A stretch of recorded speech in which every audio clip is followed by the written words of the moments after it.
हाजी साहब, आज मॉनसून को लेकर, आने वाली बारिश को लेकर एक आढावा बैठक ली गई। किन विषयों पर चर्चा की गई और किस तरह से इम्प्लीमेंट कामकाज किए जाए? आज मालेगांव शहर कॉरपोरेशन के अंदर महापौर मैडम के नेतृत्व में डिप्टी महापौर मैडम के standing committee chairman Ejaz Baig साहब, मुस्तकीम डिग्नेटी साहब, मैं खुद और तमाम कॉरपोरेशन के तमाम अधिकारी, डिप्टी कमिश्नर, उपायुक्त तो शेख आसिफ साहब, आज हम लोगों ने जो मानसून और जो बारिश आने वाली है 6 जून से, जैसे हमारे शहरों में पूरे हिंदुस्तान में बारिश होती है, तो आज पूरे अधिकारियों के साथ, स्वच्छता विभाग के साथ और जितने भी अधिकारी है, हम लोगों ने सबसे पहले उनसे डिटेल मांगी कि शहर के अंदर हमारे पास कॉरपोरेशन के अंदर कितनी जीसीपी है, कितने ट्रैक्टर है, कितने पोकलैंड है। हम लोगों ने उनकी सबसे पहले मालूमात ली। उनकी मालूमात के बाद आसिफ शेख रशीद साहब ने और महापौर मैडम ने एक आदेश निकाला है कि जैसे हर प्रभाग में हम लोगों ने ऐसा बताया कि हर प्रभाग में कम से कम 4 से 5 ट्रैक्टर होना चाहिए और 2 जीसीपी और 25 लेबर एक्स्ट्रा। प्रभाग 1 में भी यही तरीके रहेगा, प्रभाग 2 के अंदर भी, प्रभाग 3 के अंदर भी और प्रभाग 4 के अंदर भी। और जितने शहर के बड़े बड़े नाले हैं, जितने भी, अगर आज शहर के जितने भी बड़े नाले हैं जिसकी वजह से गान फंसने की वजह से, नाला चौकअप होने की वजह से शहरों के अंदर, कई घरों के अंदर, कई मोहल्लों में, दुकानों में पानी घुस जाता है, तो आज शेख आसिफ साहब ने पूरी तरकीब से पूरा उसका नियंत्रण पूरा बढ़ाया। शेख आसिफ साहब ने, मुस्तकीम डिग्नेटी साहब ने, एजाज बेग साहब ने, महापौर मैडम साहिबा ने, डिप्टी महापौर मैडम साहिबा ने, जितने भी शहर के बड़े नाले हैं, यानी हम लोगों ने कल से उसका, इंशाल्लाह अल्लाह ने चाहा तो कल से उसका टेंडर भी निकल जाएगा।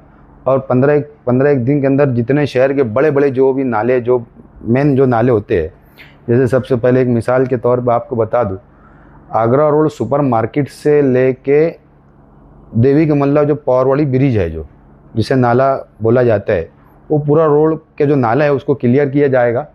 उसके बाद इस साइड का जो नाला है, आगरा रोड के इस साइड का जो नाला है, नेशनल कंपाउंड के सामने वाला, उसको भी पूरा क्लियर किया जाएगा। और यहाँ से नेशनल कंपाउंड से लेके डायरेक्ट मिल्लत मदरसे के पास का जो नाला है उसको भी क्लियर किया जाएगा।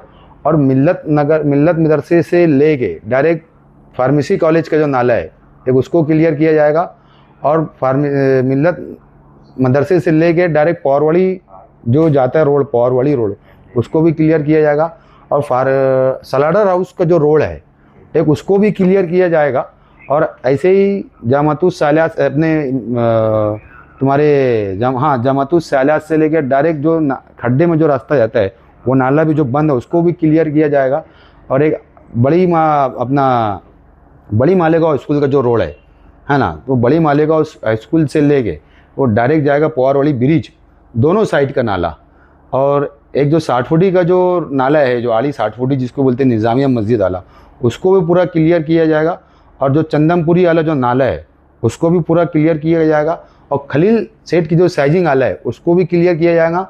और मालदा जो डेपू रोड से निकल के डायरेक्ट मालदा सोनगांव फाटे पे जाता है उसको भी क्लियर किया जाएगा। और एक जो मदनी नगर पावर हाउस से लेके जो यहाँ नाले पे आता है जिसे हम जमूर नाला बोलते हैं, एक वो भी क्लियर किया जाएगा। और शहर के ऐसे अनेक नाले जितने भी है, टोटल नाले क्लियर किए जाएंगे, ताकि शहर के अंदर इंशाल्लाह अल्लाह ने चाहा अगर तो ऐसा कहीं आप लोगों को देखने नहीं मिलेंगे कि किसी के घर में पानी घुस गया या कोई वजह से।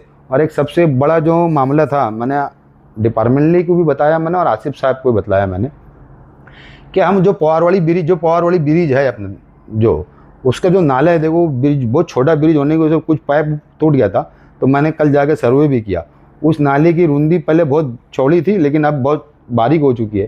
तो मैंने वो बताया कि साहब अगर ये नाला अगर हम क्लियर कर देंगे सोनगांव के रास्ते तक का, ताकि हमारा जो पानी यहाँ पे जो रुकता है, घान कचरे की वजह से पानी रुक के वापस रिटर्न मारता है, तो इंशाल्लाह कल या परसों उसकी भी सफाई चालू हो जाएगी।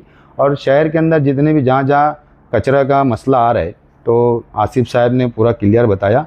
इंशाल्लाह उसके भी नियोजन हम बढ़ाएंगे। जो कंपनी वाले हैं, जो भी कंपनी एजेंसी के पास जो ठेका है, उनको हम लोगों ने जुमरात के दिन यहाँ पे बुलवाया है जुमा के दिन यहाँ बुलवाया है और उनको बुलवा के उनके आदमी बढ़ा के उनके वाहन बढ़ा के और शहर के अंदर जितनी भी साफ़ सफाई है इंशाल्लाह हम वो क्लियर करने वाले हैं। जो शहर में धोखादायक इमारतें होती हैं, जो शहर के अंदर धोखाधड़ी इमारतें जितनी भी, चाहे वो स्कूल हो, चाहे प्राइवेट स्कूल हो, चाहे कॉरपोरेशन की स्कूल हो, चाहे और दीगर बिल्डिंग है, हम लोगों ने एक सबका स्ट्रक्चर ऑडिट करने के लिए कहा है इंजीनियरों को, और उसका स्ट्रक्चर ऑडिट कीजिए आप। वो धोखेदायक अगर वो बिल्डिंग अगर है या कॉरपोरेशन की मिल्कियत है, चाहे प्राइवेट मिल्कियत है, चाहे कोई भी मिल्कियत हो, हम उनको एक नोटिस दे देंगे कि वक्त से पहले एक तो खाली कर दो आप उसको, ताकि अगर कोई हादसा ना हो, ना किसी के जानी नुकसान हो, ना किसी का माली नुकसान हो, ताकि वक्त से पहले अगर उसको खाली कर दिए जाएंगे तो बारिश आने की वजह जो घातक जो बिल्डिंग गिर सकती है, हम उस चाहते हैं कि वो बिल्डिंग गिरने से बच जाए, लोगों की जानी माली नुकसान बच सके। कब से शुरू करने वाले आप ये मुहिम? कल से शुरू करेंगे इंशाल्लाह। बारिश में करंट लगने के भी बहुत सारे मामला थे, उसके भी कुछ बात। हमने इससे पहले जो MPCL कंपनी थी उसके जो CEO थे उनको भी प्रेम सिंह सर को हमने वो उनके अधिकारी लोग को बुला के बताया था कि जितने भी ऐसी लाइनें जो तार हम लोगों ने बताया, आपके जो कंडक्टर होते हैं जिसमें जैन होता है, कई एक कंडक्टर के अंदर 3-3 4-4 जैन होते हैं पूरे शहर के अंदर, उसका सर्वे करके उसको क्लियर कर दो ताकि बारिश आने से पहले वो कंडक्टर टूट के किसी की जानी माली नुकसान ना हो। हम लोगों ने उनको भी मीटिंग लेके हमने उनको भी सब चीज़ का इंटीमेशन दे चुके।